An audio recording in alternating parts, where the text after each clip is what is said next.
அகிலமெங்கும் உள்ள தமிழ் நேயர்கள் அனைவருக்கும் பரம்பரை ஜோதிடர் உங்கள் மனோ பாலாஜியின் அன்பான வணக்கம். மீனராசியில் பிறந்த அன்பர்களுக்கு குரு பகவானின் பெயர்ச்சி ஜூன் மாதம் 1ஆம் தேதி இந்த அற்புதமான உங்களுடைய ஜென்ம அதிபதி குரு பகவான் 10ஆம் அதிபதியாகவும் வரக்கூடிய குரு பகவான், அதாவது 5ஆம் பாவகத்துக்கு உச்சபலம் அடைய போகிறார். இது அம்ச ராஜயோகம், அற்புதமான மகா யோகம். இந்த யோகம் ஒருத்தருடைய வாழ்க்கையில் பெரும் ஒரு மாறுதலை ஏற்படுத்தக்கூடிய ஒரு காலகட்டமான பெயர்ச்சி தான் குரு பெயர்ச்சி. இந்த பெயர்ச்சினால் உங்களுடைய வாழ்க்கையில் எப்பேற்பட்ட ஒரு மாறுதலான காலத்தை இந்த குரு பகவான் ஏற்படுத்த போகிறார். இதனால் நீங்கள் அடையக்கூடிய நன்மைகள் என்ன அப்படிங்கிறத பற்றி இந்த பதிவில் இப்போ நம்ம தெளிவாக பார்க்க போகிறோமுங்க. ஃபஸ்ட் டைம் பார்க்குறவங்களா இருந்தீங்கன்னா சப்ஸ்கிரைப் பண்ணி பெல் பட்டன் அழுத்தி ஆல் ஆப்ஷன் கொடுங்க. மீனம் ஜலத்தத்துவ ராசி, குரு பகவானின் அதிபதி ராசி. காலபுருஷ தத்துவத்தில் 12ஆவதாக வரக்கூடிய அயன சயன போக சுகஸ்தானாதிபதி ராசி. எப்போவுமே தர்மத்துக்கு கட்டுப்பட்டு நடக்கக்கூடியவங்க தான் இந்த மீன ராசிக்காரர். சமுதாயத்துக்கு தேவைக்கு தகுந்த மாதிரி, அடுத்தவங்களுடைய நன்மைக்கு தகுந்த மாதிரி வாழக்கூடியவங்க மீனராசிக்காரர்.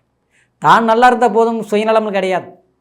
அது கூட பிறந்தவங்களாக இருந்தால் என்ன, நண்பர்களாக இருந்தான்னா, உறவுகளாக இருந்தால் என்ன, 3ஆவது மனுஷனாக இருந்தால் கூட அவங்க நல்லா இருக்கணும்னு நினைக்கக்கூடியவங்க யாருன்னு கேட்டால் இந்த மீனராசிக்காரர் தான். அது ஆணாக இருக்கட்டும் பெண்ணாக இருக்கட்டும், மீனராசிக்காரர் அப்படி தான். ஆனால் நான் அப்படியாப்பட்டவங்க தாங்க, ஆனால் நாம் ஏன் இவ்வளோ கஷ்டப்படுறோம் அப்படிங்கிற கேள்வி உங்கள்கிட்ட வரும். ஏன்னா அவ்வளோ ஒரு சிரமங்களை இந்த ஒரு 3.5 வருஷ காலத்தில் நீங்கள் அனுபவிச்சுட்ருக்கிறீங்க. சிலர்லாம் பார்த்தோம்னா நம்ம என்ன தான் செய்யலாம், எப்படி தான் பண்ணலாம், ஒன்றுமே புரிய மாட்டேங்குது. அசால்ட்டாக இருக்கிற போதெல்லாம் அப்போல்லாம் நல்லா இருந்தோம். இன்றைக்கி பொறுப்பாக இருக்கிறோம், சரியாக இருக்கிறோம், இப்படி தான் இருக்கணும்னு நினச்சி ஒரு கட்டுப்பாட்டுக்குள் இருக்கிறோம். கோபத்தையும் குறைச்சிட்டோம், ஆசைகளையும் குறைச்சிட்டோம், நேர்மையாக இருக்கணும்னு நினச்சி வாழ்ந்துட்டுருக்குறோம். ஆனால் வேலையிலையும் பிரச்சனை வருது. அது மட்டும் கிடையாது, நம்ம நினச்சவங்ககிட்டையும் பிரச்சனை வருது. சம்மந்தமே இல்லாமல் பகையாகிறாங்க. நாம் என்ன தான் நம்ம விரும்பி போனாலும் அவங்க நம்மளை விட்டு விலகி போகிறாங்க. ஆக மொத்தத்தில் காரணத்தை சொல்லி போனால் பரவாயில்ல, காரணமே இல்லாமல் நம்மளை வெறுப்பாங்க. ஆமாங்க, எல்லா இடத்துலையும் இப்படி தான் நடந்துகிட்ருக்கு மீனராசிக்காரருக்கு. இன்னொன்று பார்த்தோம்னா முகம் ஆரோக்கியமே முதல் மாதிரி இல்லை. என்னவோ நம்ம டல்லான மாதிரி இருக்கும். ஏன்னா ஜென்மத்தில் சனி. இதுக்கு முன்னால் 4ஆம் பாவகத்தில் உங்கள் ராசிநாதன் 4ஆம் இடத்துல இருந்தார். சரிங்களா? 4ஆம் இடத்துல இருந்தாலும் அதாவது அந்த யோகம் சிறப்பான முறையில் நமக்கு செயல்படல, என்ற ஜென்மச்சனி. ஆனால் இப்போ உச்சபலம் அடைய போகிறாரு. உறுதியாக சொல்கிற மாற்றம் வரும், மாற்றம் ஏற்படும்.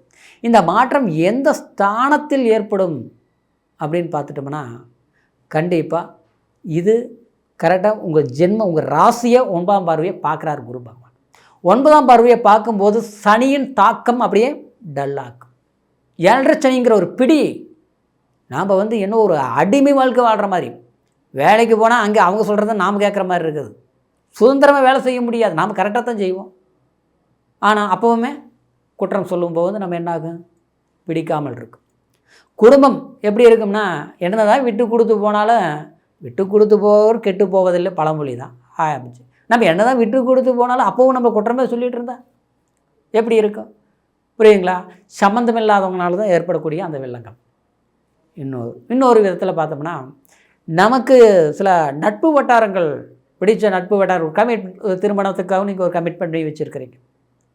ஆனால் அது தேவையில்லாத அப்பப்போ எரிச்சல் மாதிரி இப்போ இல்லை. முதல்ல எல்லாமே கரெக்டாக இருந்தது. இன்றைக்கி பார்த்தா ஃபிக்ஸ் பண்ணுறது மேரேஜ் நடக்குமா நடக்காதான்னு தெரியல. இது இப்படியே போச்சுன்னா வேண்டான்னு ஒதுக்கி விட்டுறாமா. நல்லா இருந்தாங்க, கச்சிதமாக இருந்தாங்க, ஒருத்தர் இடையில வந்தாங்க, ஆண்ணிலேருந்து பிரச்சனை கண்ணுக்கு நல்லா தெரியும். ஆனால் சொல்லி புரிய வைக்க முடியாது, புரியுங்களா?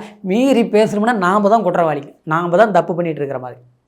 இதை விடாங்க, இந்த ஒரு 50-60 வயசு ஸ்டேஜில் இருக்கிறவங்க மீனராசிக்கார் குடும்பத்தில் பார்த்தோம்னா நல்லதுங்கிற ஒரு நல்ல விஷயங்கள் எதுவுமே செய்ய முடியல. டேட் ஃபிக்ஸ் பண்ணுவீங்க, குழந்தைங்களுக்கு ஒரு திருமணம் பண்ணணும், மாப்பிள்ளை வரும். ஆனால் பார்த்தோம்னா ஏதாவது ஒரு பொருத்தம் இருந்தால் மாப்பிள்ளை பிடிக்கல, மாப்பிள்ளை பிடிச்சா பொண்ணுக்கு பிடிக்கல, எல்லாமே பிடிச்சதுன்னா சம்மந்தமே இல்லாமல் அது விலைக்கு போயிட்டாங்க, நடக்கலை. இதுதான் பிரச்சனை. அப்புறம் பார்த்தோம்னா ஏதாவது ஒரு ஹாஸ்பிட்டல் வைத்தியங்கள் செலவுகள் கண்டினியூ வந்துகிட்டே இருக்கிறது. காரணமே தெரியாது. கோயிலுக்கு போயிட்டு வந்தால் தான் நிம்மதியாக இருக்கும்னு நினைப்போம். கோயிலுக்கு போகும்போது நல்லாயிருக்கும், போயிட்டு வந்த பார்த்தோம்னா என்ன சாமி கும்பிட்டு கடவுள் நமக்கு இன்னும் வரம் கொடுக்கலையே அப்படின்ட்டு சாமிக்கிட்டேயே நம்ம வருத்தப்படுற மாதிரி, சாமியே நினச்சி வேதனைப்படுற மாதிரி, கடவுள் எல்லாருக்கும் கடவுள் இருக்குது, நமக்கு மட்டும் இல்லையாட்டு இருக்குது, அப்படிலாம் நம்மளை நினைக்க வைக்கும். அதாவது ஒரு மனசில் வந்து ஒரு பாரம் அழுத்தம், கை வலிக்குது, கால் வலிக்குது, சாப்பாடு செய்யும்போது இருக்கிற நிம்மதி திருப்தி சாப்பிடும்போது இல்லை. 10 ரூபா பணம் வர்றது தெரியுது, எந்த பக்கம் போகுதுன்னு தெரியல, சம்மந்தம் இல்லாமல் கடன் வாங்க வைக்குது. அந்த கடனை கட்டுறதுக்கு, கடன் கட்டுறதுன்னா பிரச்சனை இல்லை, வட்டி கட்டுறதுக்கு இன்னொரு பக்கம் கடன் வாங்கி வட்டி கட்டுற சூழ்நிலை உருவாகுது. பார்க்குறவங்களுக்கு அப்போ அவங்களுக்கு என்ன குறை, அற்புதமாக நல்லா இருக்கிறாங்க, அவங்களுக்கெல்லாம் என்ன தொந்தரவு அப்படின்னு நினச்சி நம்மளை பார்த்து இந்த நிலைமையில் கூட நம்மளை பார்த்து புறப்படுவாங்க மீனராசிக்கார். ஆனால் மீனராசிக்கார் வெளியில் காட்டிக்க மாட்டாங்க, இருக்குதோ இல்லையோ கௌரவமாக கண்ணியமாக அடுத்தவங்களுக்கு முன்னால் கெத்தாக வாழக்கூடியவங்க ஆச்சுங்களா. நமக்கு பிறந்த வீட்லேயும் சரி புகுந்த வீட்லேயும் சரி எல்லாருமே வந்து நம்மளை வந்து நாம் அவங்களுக்கு பார்த்துருப்போம், ஆனால் நம்மளை எதிரியாக தான் நினைப்பாங்க.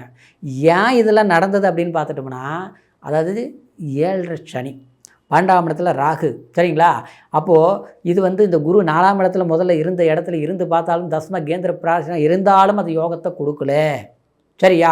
இப்போது 5ஆம் பாவத்தில் உச்சம் அடைஞ்சிருச்சு, வாரிசுகள்னால நன்மைகள் உண்டாகும். குழந்தை பாக்கியம் இல்லாமல் இருந்தாலும் கண்டிப்பாக வைத்தியங்கள் இது வரைக்கும் நீங்கள் பார்த்துருந்தாலும் குழந்தை பாக்கியம் கைகூடி வரும். குழந்தைங்களுக்கு வாரிசுகளுக்கு நன்மையான விஷயங்கள், வேலை, தொழில், திருமணம் தள்ளி தள்ளி போயிட்டு இருந்தால் கூட இந்த நேரத்தில் நீங்கள் பண்ணிடுவீங்க. அவங்க நம்ம பேச்சு கேட்காம அவங்க ஏட்டிக்கு போட்டி பிரிஞ்சிருந்தாலும் சரி சந்தோஷமான ஒரு மகிழ்ச்சி ஒன்று கூடிடுவீங்க. கண்டிப்பாக இது நடக்கும், சரிங்களா. குழந்தைகள்னால வாரிசுகளால் நமக்கு ஒரு மகிழ்ச்சி உண்டாகும். நம்மளால் நம்ம பெற்றவர்களுக்கு ஒரு புகழை தேடி கொடுக்கக்கூடிய ஒரு வாய்ப்பு நிச்சயமாக உருவாகும். பிரிவுகளில் இருக்கக்கூடியவங்க ஒன்று சேர்ந்துருவீங்க, மாற்றமே கிடையாது. 7ஆம் பார்வையாக லாபஸ்தானத்தை பார்க்குது, பணம் வர வந்தே தீரும். தனஸ்தானத்தை பெருகெடுத்து கண்டிப்பாக நன்மைகள் உண்டாக்கி தீரும். அது மட்டும் கிடையாது, 5ஆம் பார்வையாக பாக்கியஸ்தானத்தை பார்க்குது, வெளிநாடு வாய்ப்பு, தூரதேச பிரயாணம், வீடு கட்டுறது, மண்மனை வாங்கிறது, இடம் வாங்கிறது, ஒரு இடம் விற்கலாம்னு நினச்சி முயற்சி எடுத்து முடியாமல் இருக்கிறத இந்த நேரத்தில் நல்லது பண்ணிடுவீங்க, செய்ய முடியும். விரயங்கள் பண்ணி சுப விரயங்கள் உருவாக்குவீங்க. இப்படி குரு பெயர்ச்சி கண்டிப்பாக உச்ச குரு யோகத்தை கொடுக்கும், நன்மையை செய்வார், நல்லதே நடக்கும். கண்டிப்பாக ஜூன் மாதம் 1ஆம் தேதியிலிருந்து ஒரு வருட காலம் அற்புதமாக இருக்குது. அக்டோபர் மாதம் சிறு அதிசார பயிற்சிகள் நடந்தாலும் பெரிய அளவில் மாறுதல் இருக்காது, சரிங்களா. அப்போ அந்த நேரத்தில் வந்து கோட்சார அடிப்படையில் கேதுவோட தொடர்பு ஏற்படும் போது சில பிரச்சனைகள் இந்த அக்டோபர் மாதத்தில் பார்த்தோம்னா அது உலக அளவிலே பார்த்தோம்னா சில பிரச்சனைகள் வரும்.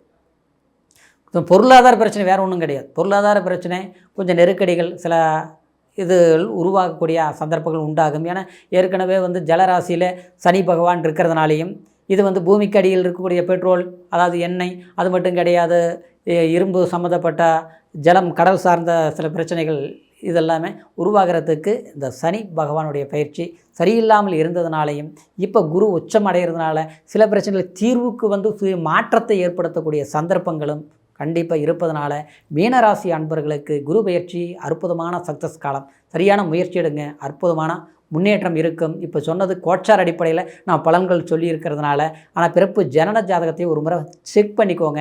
ஏன்னா லக்னம் என்ன தசாபுத்தி நடக்குது, நம்ம ஜாதகத்தில் குரு பகவான் என்னுடைய வலிமை என்ன யோகங்கள் இருக்குது, ஏதாவது தோஷங்கள் இருக்கா, அதுக்கு ஏதாவது நம்ம ஒரு கோயிலுக்கு போய் பிரார்த்தனை பண்ணணுமா, இல்லை இந்த வாசல் நம்ம ராசிக்கு ஒத்து வருமா, இந்த திசை ஒத்து வருமா, சரிங்களா.